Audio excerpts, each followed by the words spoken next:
सांगली मिरजेतील वाढत्या नशेखोरीबाबत शिवप्रतिष्ठान युवा हिंदुस्थान आक्रमक. पोलीस अधीक्षकांनी कडक कारवाई करण्याची अनेक वर्ष एकाच पोलीस ठाण्यात असलेल्या कर्मचाऱ्यांच्या बदलीची केली मागणी, तर संजयनगर पोलीस निरीक्षकांना तातडीनं बदलण्याची केली मागणी.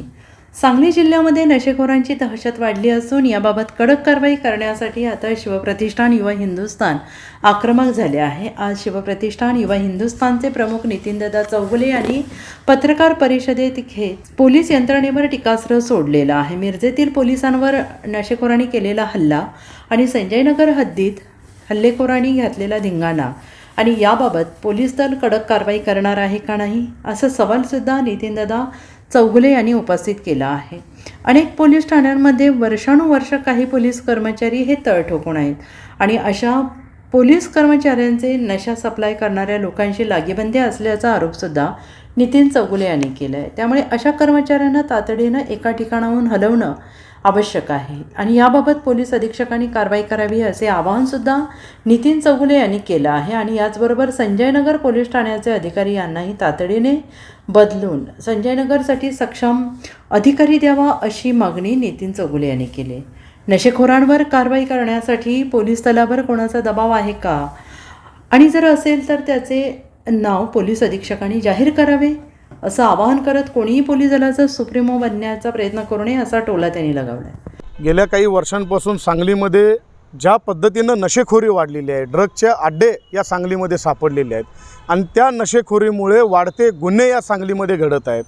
केवळ 7-8 महिन्यामध्येच 47 मर्डर या सांगलीमध्ये झाले. यासाठी कुठंतरी सामाजिक चळवळ उभी राहिली पाहिजे नशेखोरीच्या विरोधात, म्हणून सांगली जिल्ह्याचे पालकमंत्री नामदार चंद्रकांतदादा पाटील यांच्या संकल्पनेतून सांगलीचे पोलीस अधीक्षक तुषार दोशी साहेब यांनी एक संपर्कातून सगळ्या संघटनांना, सामाजिक संघटनांना घेऊन एक व्यसनमुक्ती रॅली परवा काढली. मात्र त्याच दिवशी रात्री आणि त्याच्या दुसऱ्या दिवशी सांगलीमध्ये 2 घटना या नशेखोरांच्या हल्ल्याच्या घडलेल्या आहेत. एक संजयनगर पोलीस स्टेशनच्या हद्दीमध्ये नशेखोरांनी हैदोस घातला आणि रिक्षावरती चाकूने वार करून, त्या व्यक्तींवरती वार करून ह्या दहशत निर्माण करायचा प्रयत्न केला. त्याच वेळेस मिरजमध्ये एस-टी चालकाला बेदमपणे मारहाण करून त्याच्यावरती वार केले. एस-टी रस्त्यामध्ये अडवून त्या नशेखोरांनी वार केले.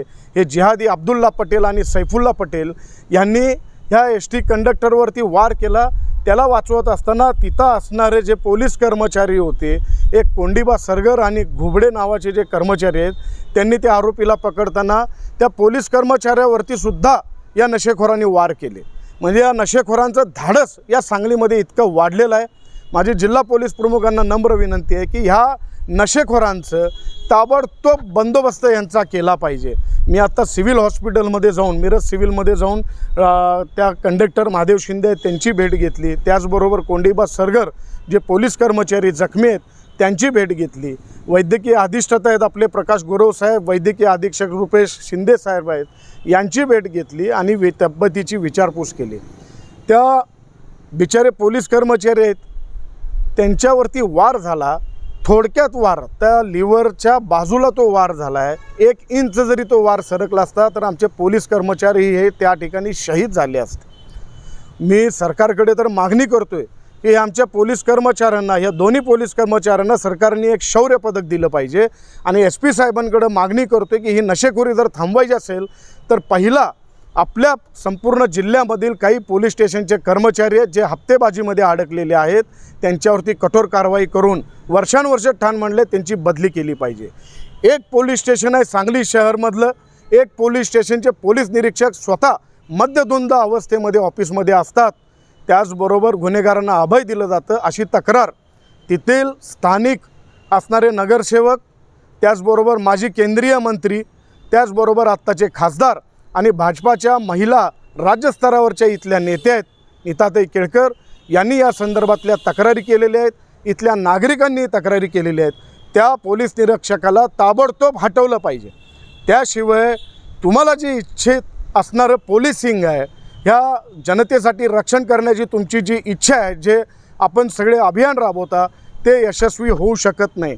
पहिला ह्या अधिकारी जे नालायक अधिकारी आहेत, व्यसनाधीन आहेत, जे कामाच्या कर्तव्याच्या वेळेमध्ये सुद्धा व्यसनं करतात आणि त्याचबरोबर ठाण मांडून बसलेले कर्मचारी यांच्यावर पहिला कारवाई करावी अशी मी पोलीस अधीक्षकांना नम्र विनंती करतो. Bureau report SBN Marathi Sangli.